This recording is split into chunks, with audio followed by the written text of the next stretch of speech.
Bonjour, bonjour à tous.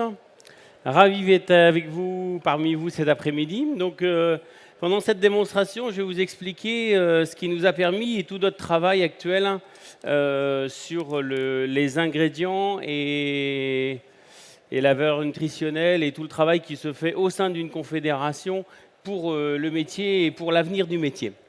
Donc, je me présente rapidement, Alain Chartier, je suis installé en Bretagne, à Vannes. Vannes, le sud du Morbihan, meilleur oeil de France en 2000, champion du monde en 99 en pâtisserie et 2003 en glace. Aujourd'hui, en fait, membre des Relais Desserts, une belle association de professionnels. Et aujourd'hui, en charge, en fait, président du pôle d'innovation de la profession. Je suis vice-président de la profession. Donc, vous voyez, mon emploi du temps est un peu bien chargé. Mais l'objectif du travail de recherche et du pôle d'innovation aujourd'hui, c'est répondre aux attentes de demain. Donc on a des ingénieurs qu'on a en mission à travailler. Et un des principaux dossiers qui nous concerne à ce jour, c'est tout le travail nutritionnel et sur le travail du sucre. Parce que nous, les pâtissiers, on est des vendeurs de sucre, tout va bien. On régale nos clients par nos belles et nos bonnes choses, hein. Mais il faut être conscient qu'on consomme beaucoup trop de sucre, hein.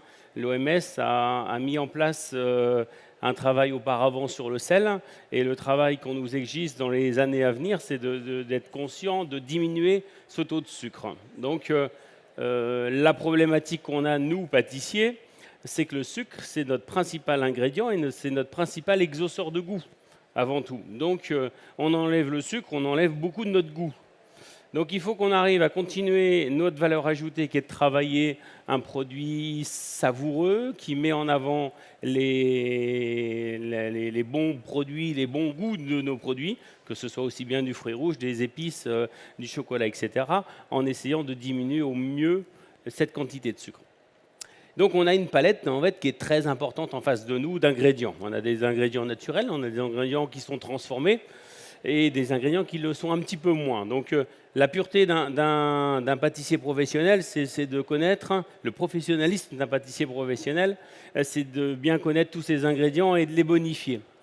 Donc en fait, ce concours auquel j'ai participé l'année dernière, qui est le concours Goût et Santé, organisé par la MAF, sollicite tous les artisans, qu'ils soient salés, sucrés, traiteurs, cuisiniers, pâtissiers, chocolatiers, confiseurs, etc., à présenter un produit devant un jury d'une vingtaine de personnes qui sont avant tout dans le domaine de la santé.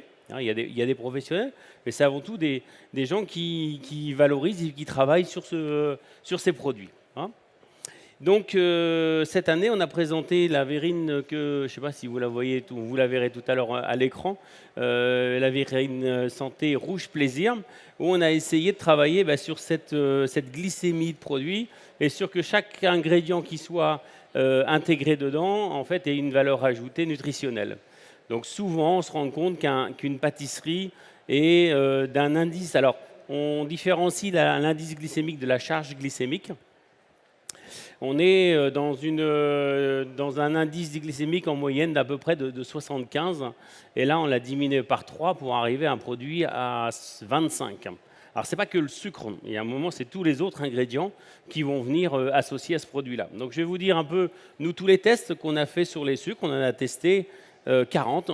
Alors, 40, ça fait une grosse fourchette. Et on se rend compte que toutes les applications à la pâtisserie ne sont pas si simples que ça. L'exemple typique, le sucre de fleur de coco, qui est très intéressant, vous ne pouvez pas monter des blancs d'œufs avec. Un autre exemple, l'inuline, nous, qui est très intéressante aussi à travailler. Dès que vous la congelez et vous la laissez dans le temps, pompe tellement l'eau que vous allez avoir un problème de déshydratation du produit. Donc c'est plein d'applications comme ça qui font qu'au fur et à mesure, il n'y a pas un sucre qui révolutionne le saccharose, pas à ce jour. C'est plutôt une alchimie de plusieurs qui vont faire que ça va être intéressant d'associer tel ou tel sucre. Donc nous, on a 5 grosses applications dans notre métier, hein, qui sont dissoudre. On va mélanger de l'eau et du sucre, hein. On va cuire, donc on va voir si ça supporte la cuisson, parce que la cuisson, c'est tout le travail de la confiserie, hein, de 100 à 200. On a toute la gamme des bonbons, des nougats, des confiseries, des pâtes de fruits, etc. Et puis on arrive à un seuil de 160 degrés et on fait les bonbons. Donc les bonbons, certains problèmes, s'il y a du gras, ça ne marche pas, ça ne fonctionne pas. On va aussi cuire, mais jusqu'à au-delà de 200 degrés. Par exemple, si je prends l'exemple du maltitol, à la cuisson, le maltitol, il n'y a pas de réaction de Maillard, il n'y a pas de caramélisation, donc on a quelque chose qui reste clair. Donc un pain que vous, imaginons on fait un pain avec du maltitol, vous allez voir la croûte, la mie va rester encore plus blanche. Donc c'est un problème aussi. Donc vous voyez, à chaque fois c'est des soucis auxquels on va avoir et que l'on ne remplace pas le sucre par directement du maltitol, de l'inuline ou d'autres ingrédients comme ceci. On va congeler, parce que nous aussi, pour démouler un gâteau, on a des super moules maintenant dans le métier, on va avoir besoin des fois de mouler un gâteau et de le démouler. Et certains produits, la congélation ne supporte pas. Soit se cassent, soit les fibres ne tiennent plus, et ainsi de suite. Donc vous voyez, c'est toutes ces applications qui vont faire que les uns vont avoir des atouts à utiliser les uns que les autres. Donc je vous dirai moi, lequel, pour l'application crème, j'ai pu utiliser, quel mix j'ai utilisé. Donc la Verrine Santé que j'ai là à vous présenter, qui est une association d'un mélange de fruits secs oléagineux, amandes, noisettes, cajou, de céréales. Et le tout, pour le caraméliser ou le caraméliser au saccharose, on l'a caramélisé avec du sirop d'agave pour arriver à faire quelque chose de bien lustré, croquant. Pour le dossier santé, on y a associé aussi des épices. Je ne sais pas si vous connaissez les épices qui sont optimales pour la glycémie. En fait, c'est souvent la cannelle et le gingembre et certains zestes d'agrumes aussi. Donc ça, c'est une belle association qui va nous donner, parce qu'un dessert réussi, c'est un dessert à texture. Donc dans une texture, vous avez obligatoirement le croquant que vous allez avoir à l'intérieur. Donc là, on a côté très crunchy de ce mélange de céréales. Et pour le lier, pour l'isoler, puisqu'on a un mélange de céréales caramélisées, j'ai mis de l'huile de colza qui, elle, va lustrer et isoler en fait sa partie caramélisée. Donc ça va être le fond de notre verrine. Ensuite, pour isoler de la crème au-dessus, on a fait un biscuit avec le mix de sucre que je vais vous citer. Donc le mix de sucre, une association de maltitol, d'inuline, donc un sucre, un polysaccharide, un polyol et une fibre. Donc ces trois-là, au lieu de faire un chiffre de saccharose à 75, on va diminuer, on va quasiment entre 0 et 30. Donc on a une moyenne quasiment à 25 d'indice glycémique sur le dessert. Donc vous voyez, mon biscuit qui aurait, alors même plus que ça, on serait quasiment à 100 sur un biscuit, et on l'a descendu à 25. Donc première étape, en fait, sur ce produit-là. On y a associé des amandes brutes plutôt que des amandes blanches. On y a associé aussi de la pistache. Donc c'est un biscuit pistache aux amandes brutes. Vous verrez que sur le plan nutritionnel, l'amande brute est plus intéressante que l'amande blanchie. Ensuite, on a travaillé avec un fruit rouge. Le fruit rouge, nous, un fruit rouge local, puisque c'est aussi avant tout intéressant de travailler des produits qu'on connaît, qui sont cultivés autour de chez nous, qui s'appelle la framboise de Ronce, la Thai berry. Je ne sais pas si vous connaissez, c'est un hybride de la framboise et de la mûre, un fruit un peu plus long qui se ramasse en ce moment. Là, on est allé voir la récolte il y a peu de temps. Ce fruit-là a une note acidulée beaucoup plus intéressante que la framboise seule. Framboise mûre et une longueur en bouche très intéressante, beaucoup plus longue. Donc on a fait un crémeux avec ce mélange-là, et là aussi, on a enlevé le saccharose, on l'a fait avec notre mélange de sucre, un tiers de chacun. Et ensuite, on a travaillé la partie blanche de notre dessert, qui est autour de la verrine. On l'a travaillé avec un lait d'amande que l'on a fabriqué. On a fait un lait d'amande. Alors, l'appellation aujourd'hui, lait d'amande, est non utilisable. On dit une boisson végétale, puis pour éviter les produits avec le lait et les lactoses. Donc c'est une infusion d'amandes brutes et on s'est fabriqué en fait notre lait d'amande bio à partir de ça, et on va faire une mousse végétale entre le lait, les amandes infusées. C'est ce que je vais vous montrer tout de suite d'ailleurs, avec ma gélatine que je vais hydrater. Je vais commencer par cette crème et puis après je vais faire le montage au fur et à mesure de notre recette. Donc la gélatine qui à ce jour n'a pas forcément d'égal, parce qu'on a trois origines, trois types de gélatine à utiliser, hein, qu'elles soient ovin, bovin ou poisson. Hein, c'est les trois origines de gélifiant qu'on peut avoir. Hop, on la laisse s'hydrater.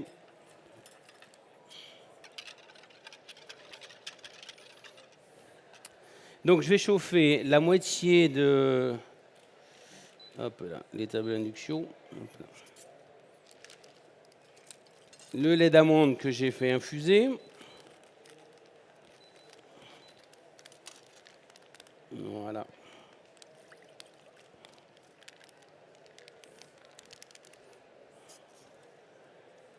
Hop là.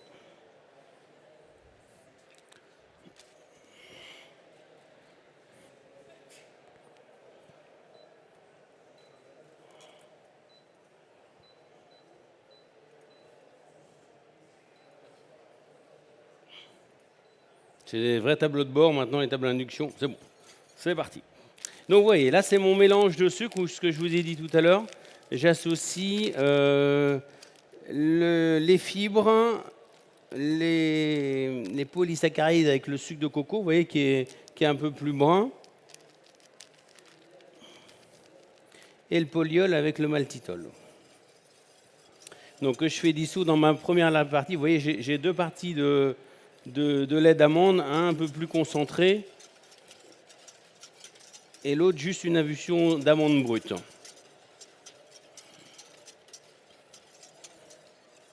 Ouais, donc on laisse ce mélange. Vous voyez, ma gélatine s'est hydratée comme il faut.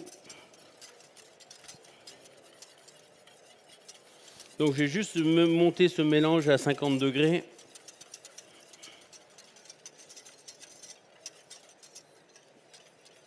Voilà, pour dissoudre les sucres. Il faut au moins attendre 50 degrés, c'est un peu comme une meringue suisse. Vous avez besoin d'un stade de dissolution des sucres. Voilà. Là, ma gélatine va pouvoir se fondre à l'intérieur.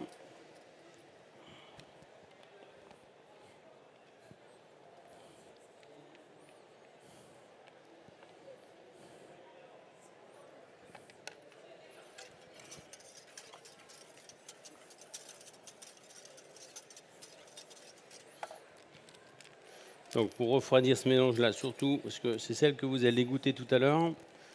Hop là.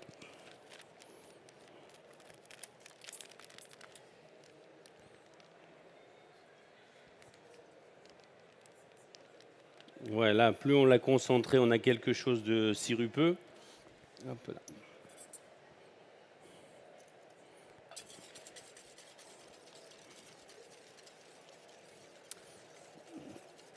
Donc là, ça a été plusieurs tests pour arriver à toujours garder ce goût d'amande sans avoir un goût de sucre qui l'emporte.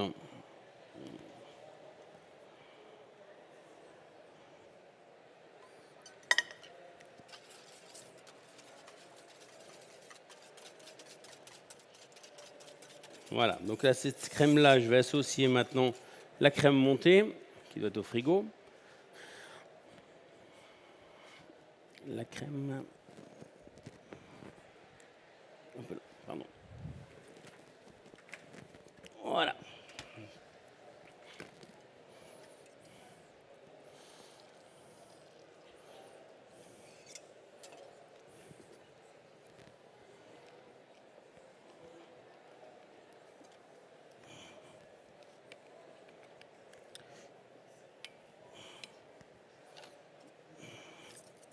Can you put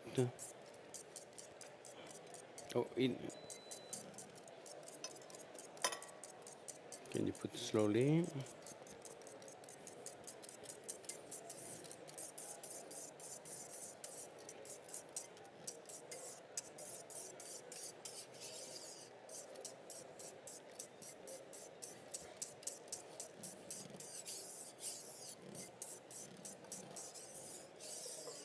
Donc voilà, là on le fait en direct. L'idéal, c'est de la laisser prendre un tout petit peu. C'est pour ça qu'on va dresser avec celle-ci, celle que vous allez goûter. Et on va laisser prendre petit à petit.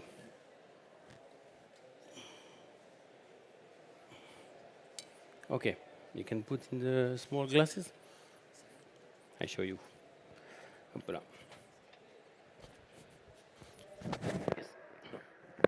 You put just with this size, this port. Okay.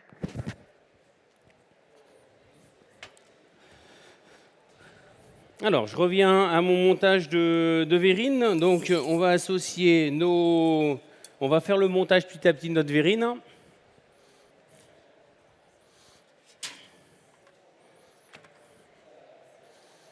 Alors, on a utilisé, pour le côté décalé, en fait, un verre en forme de boîte de conserve. Et donc, on met au fond de notre contenant le croquant de nos céréales.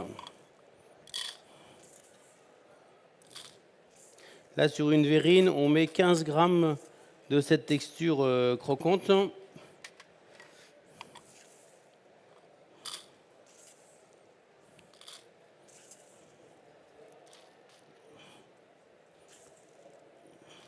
Voilà. Là, je vais travailler en dehors du contenant, ce sera plus simple pour vous.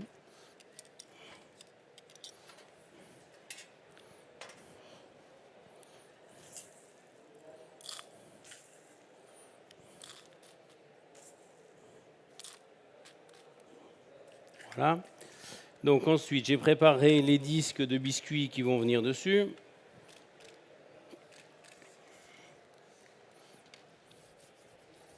Ouais, à chaque geste sensible, on se désinfecte les mains. Hop là.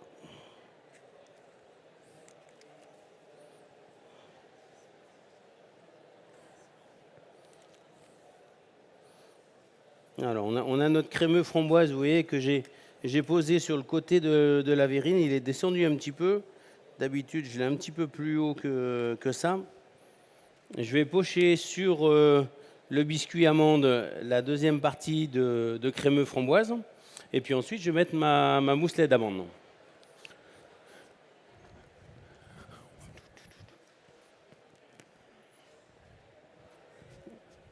Oui.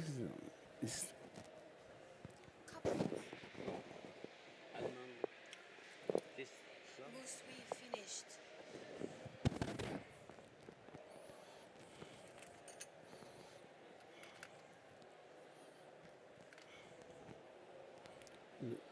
The four is finished.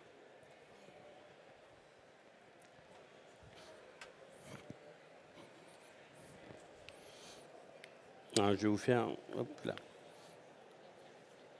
Tout a été pris pour votre dégustation. Donc, vous voyez, je pioche dans vos dégustations pour faire la verrine. Hop. Donc, on dresse des demi-sphères.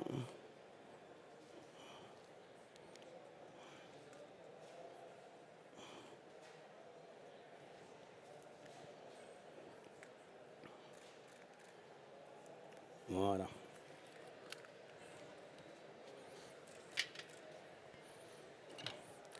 You can give me the mousse.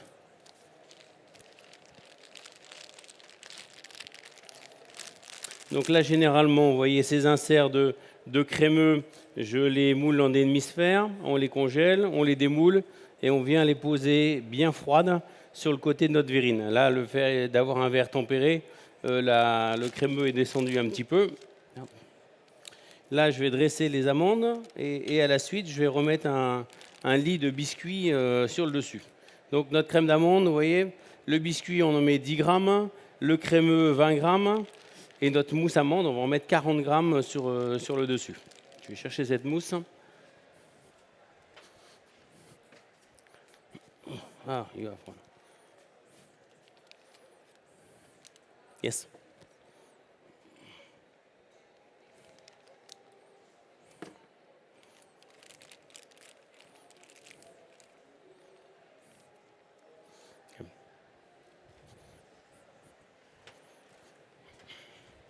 Il nous restait de la mousse, pas de souci.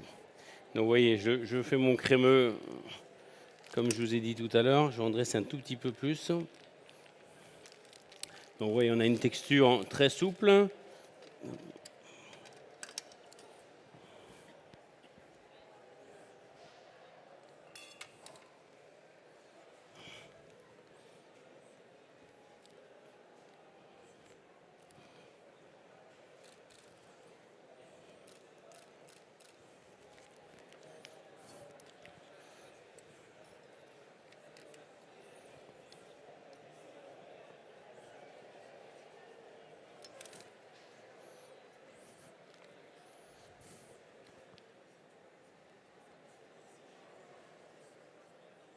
Ouais, d'habitude, quand on le fait un peu, on a un petit peu plus de texture que celle-ci. Là, j'ai une masse qui n'a pas encore assez pris.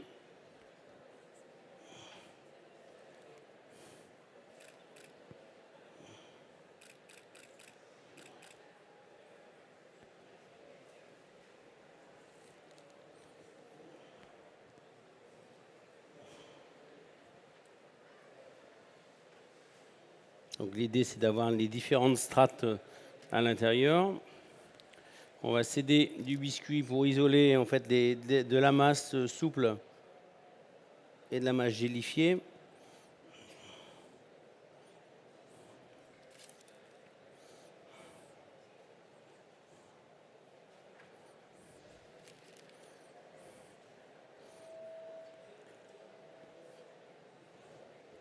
Essayez toujours, vous voyez, on a travaillé une texture croquante. C'est pas de l'hydrater aussitôt, c'est trouver des strates entre les deux. Maintenant, je vais utiliser mes fruits rouges.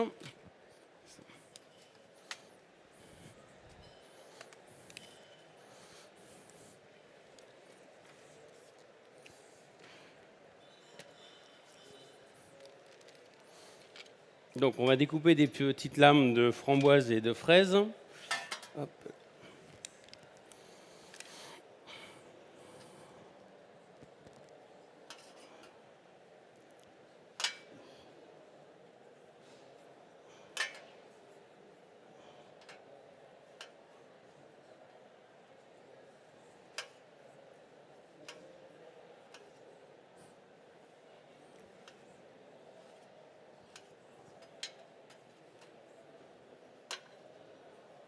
Donc sur la quantité de fruits rouges, on est à 40 grammes par verrine. Donc pourquoi ces poids sont importants? Parce que sur l'ensemble de notre dessert, avec la valeur nutritionnelle de notre produit, on a un dessert à 120 grammes. On a essayé de gérer les calories du début à la fin, que ce soit avec la partie fruits secs, avec les biscuits, la crème qui est utilisée.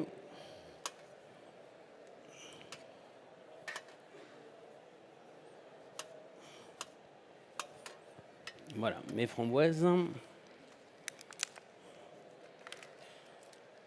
On commence à avoir des belles framboises maintenant à cette période de l'année.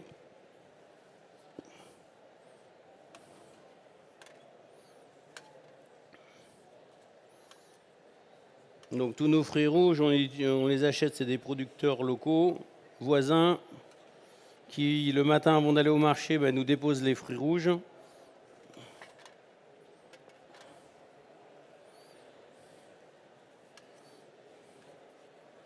Donc voilà, donc après je vais tapisser le dessus avec nos framboises et les fraises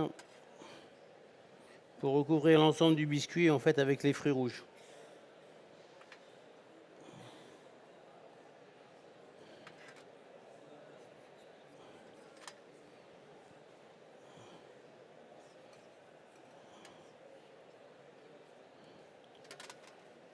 Hop là.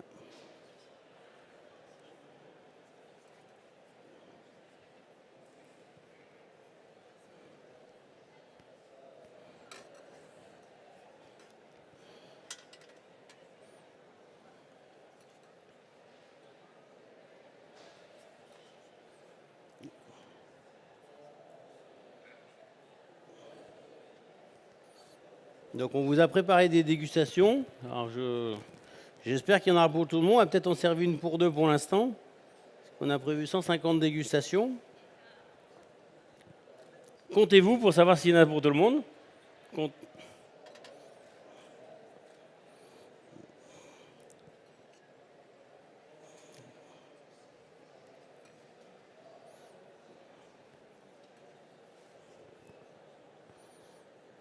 Donc on a la chance avec nos métiers d'avoir des belles associations de couleurs possibles avec toute la collection de fruits qui soient rouges ou exotiques. Mais c'est vrai qu'aujourd'hui, vous vendez beaucoup plus de fruits rouges à cette saison que de fruits exotiques, c'est évident. Voilà.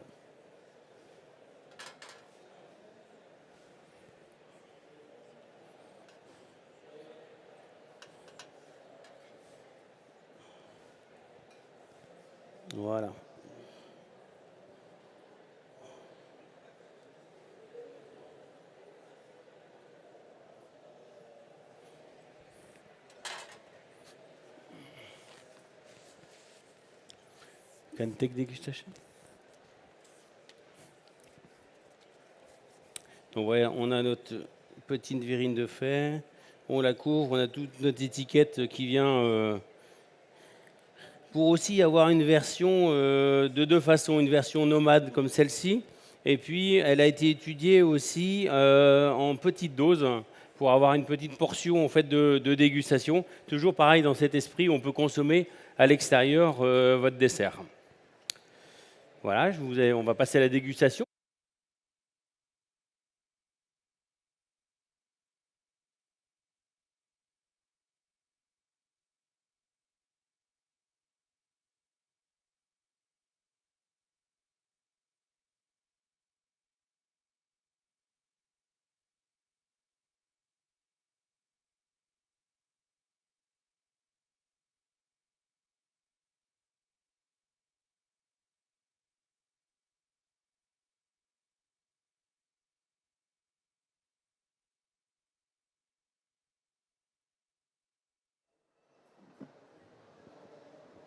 Là, c'est mieux, c'est bon. Il n'y a plus de son, c'était au moment de la dégustation. Donc je suis ouvert aux questions. Si vous avez quoi que ce soit comme questions sur ce dessert, sur ce prix, ou d'autres questions sur la profession auxquelles je pourrais répondre, avec plaisir.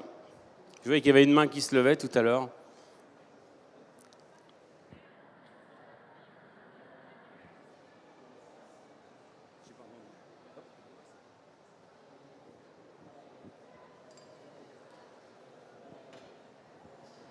Bonjour. Je ne pense pas que vous ayez précisé de quoi était fait le biscuit que vous avez.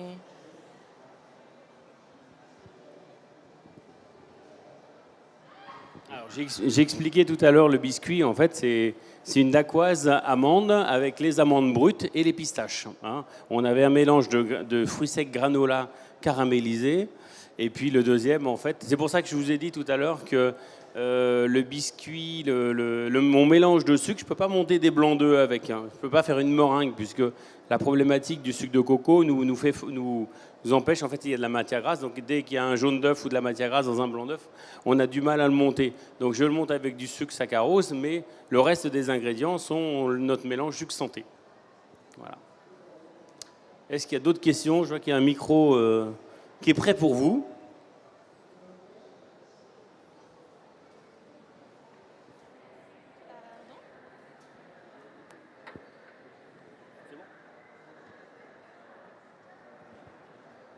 Je vais attendre que le chef revienne. Excusez-moi. Je vous en prie. Vous parliez d'alternatives au saccharose. Quelles sont-elles et comment on peut s'approvisionner Alors tous ces sucres-là, qu'ils soient polyols, polysaccharides, quand on parle de sucre de fleur de coco, ça vous les trouvez dans les magasins qui peuvent être magasins bio, où maintenant de plus en plus de pâtissiers ont un sourcing d'ingrédients comme cela. Hein. Après un fournisseur chez un artisan pâtissier, on lui demande, on arrive à trouver ces produits sans souci. Hein. Aussi bien en bio qu'en naturel. Alors les familles, par exemple, nous on a testé plusieurs produits en inuline, ils n'ont pas toutes la même rétention d'eau.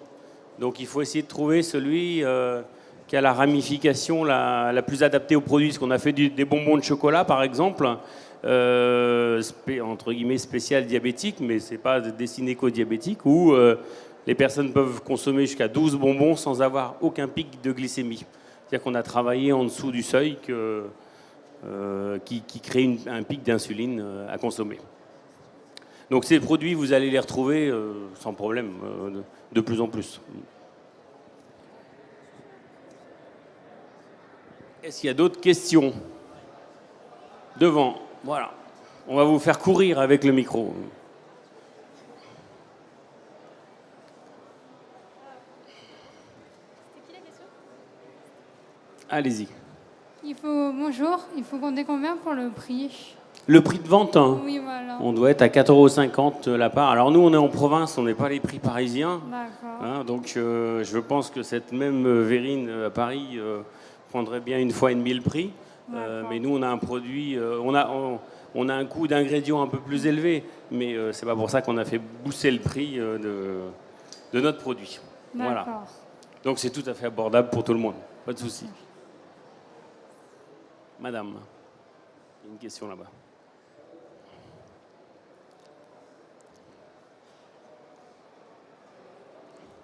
Merci, chef, pour votre intervention. J'aimerais savoir, pour faire la masse gélatine, combien de poudre de gélatine on utilise et combien de quantité d'eau? Voilà, je vous ai dit en fait toujours 5 fois son poids. Donc si vous ajoutez 10 grammes, vous avez 10 grammes de gélatine, vous allez mettre 50 grammes d'eau, 5 fois son poids d'eau. Ça fera une masse à 60 grammes au total. Puisque en fait la gélatine a besoin de cette quantité pour s'hydrater. Que vous l'hydratiez 2 minutes, 2 heures ou 2 jours, elle va toujours pomper 5 fois son poids, qu'elle soit animale, végétale ou ovin, bovin, poisson, sans problème. Alors vous allez vous les partager par 2. J'espère qu'il y en aura pour tout le monde. Est-ce qu'il y a d'autres questions, notre chère hôtesse avec son micro?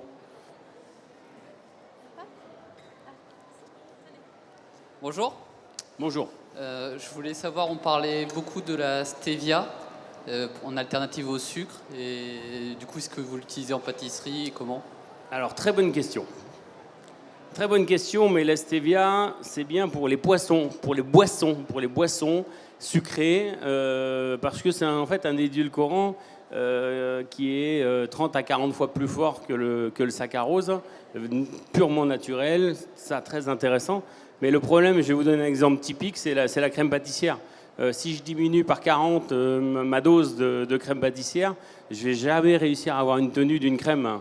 Parce que vous avez besoin directement de charge, de matière sèche. Si demain je fais un chocolat avec de la stevia, il va toujours me manquer de la charge. Donc je vais être obligé, à côté de ça, de mettre des maltodextrines ou des produits à bas IG dedans, mais une charge. Donc la stevia, pour sucrer un liquide, c'est l'idéal pour faire un cola, pour faire une boisson gazéifiée. C'est le top. Mais nous, en pâtisserie, que ce soit en pâtisserie, en chocolaterie, en glacerie, c'est utilisable. J'avais fait une recette pour mon collègue Christophe Michalak, comme ça, mais c'est une glace équilibrée, mais j'ai été obligé de tout compenser par autre chose derrière. Donc, aucun intérêt. Hein, bien pour d'autres secteurs, mais pas pour les nôtres. Merci. Est-ce que ça a répondu à votre question? Parfait.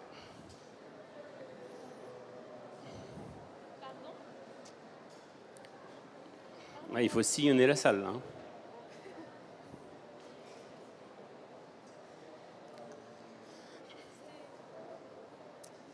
Bonjour. Bonjour. Vous avez parlé de fibres en remplacement du saccharose, mais vous n'avez pas précisé du coup, qu'est-ce que c'est comme fibre que vous utilisez? L'inuline, en fait, fait partie des fibres. Vous voyez, il y a différentes catégories. Alors, tout est écrit dedans. On a 12 pages sur le sucre dans ce livre. On a bien sectorisé ce qu'on appelle les glucides, les polysaccharides, les polyols et les fibres. Donc tous ces éléments-là vont nous donner une note sucrée, vont sucrer nos produits, mais vont avoir des applications différentes les unes des autres. Hein, donc inuline, fibre. Voilà. Est-ce qu'il y a d'autres questions dans ce dossier-là, dans ce registre?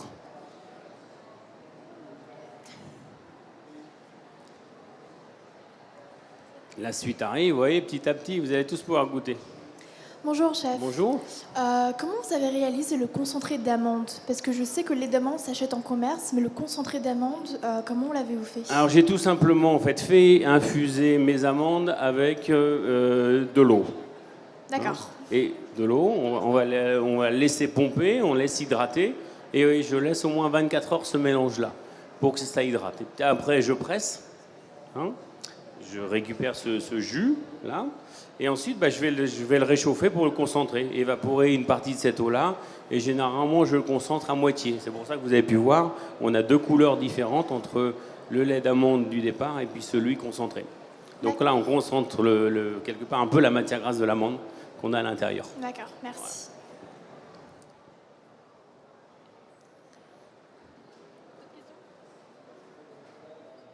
Est-ce qu'il y a d'autres questions ?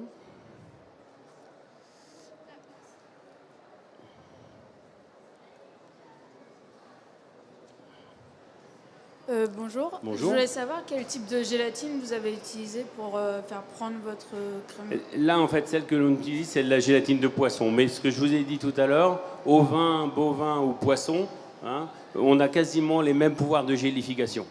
Alors souvent, à cette question, on en arrive une autre, c'est l'agar-agar, hein, puisque c'est souvent pour vous un des produits purs, donc c'est une algue qu'on retrouve au Japon. Souvent, au Japon, on a cette algue à utiliser en termes de gélifiant. Et il faut savoir qu'on a une problématique avec ce produit, c'est qu'on a du mal à le congeler, puisque à la congélation, il se relâche, et il n'a pas le même réseau. On a un gel cassant avec de l'agar, qu'on a un gel élastique avec de la gélatine. Donc qu'elle soit, je vous dis, ovin, bovin ou poisson, on a quasiment les mêmes fonctions.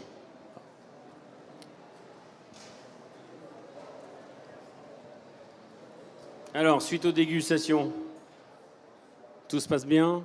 Il vous reste encore à déguster? Monsieur, bonjour. Bonjour, merci. C'est bon. Bonjour, merci. J'ai une question sur ces sucres et leur qualité pour la santé. Alors, j'entends mal au micro. Il est bien allumé. Ah, c'est bon, voilà. c'est bon, c'est bon. Allez-y. J'ai une question sur ces sucres et leur qualité pour la santé, puisque j'ai l'impression qu'il y a eu des retours en arrière, notamment sur l'aspartame, le fructose. Et qu'est-ce qui nous garantit que demain, on ne va pas nous annoncer que ces sucres alternatifs ont aussi de gros défauts? Alors, je pense que tous ces produits-là, on est qu'au départ d'utilisation de ces produits. Je me garantis en disant que je suis que pâtissier et pas docteur, donc je ne vais pas m'aventurer sur des terrains qui ne sont pas de mes compétences, hein. Mais tous ces produits-là, par dosage sérieux, vont pas nous amener à des excès. L'excès de sucre, on a vu les répercussions, mais un dosage raisonné de sucre convient très bien à l'alimentation. Après, où je suis un peu plus sécurisé, c'est quand on utilise des ingrédients simples, naturels, qui ne sont pas transformés ou modifiés pour arriver à avoir un produit où on n'a pas les répercussions à la suite. Donc à ce jour, tout va très bien. Il faut aussi regarder dans tout ça les DJA, les doses journalières admissibles des produits. Un excès, par exemple, de maltitol peut entraîner des diarrhées ou autres, mais on est à des DJA qui sont des doses journalières admissibles très importantes. Donc, comme j'ai commencé à vous dire au départ, il n'y a pas de sucre miracle, et c'est toujours les combinaisons des uns des autres. Il n'y a pas un qui remplace tout le saccharose. Quand on travaille, par exemple, à la place le maltitol, c'est facile de l'utiliser en échange complet avec le saccharose, avec le sucre normal, on n'a pas toujours des bonnes applications.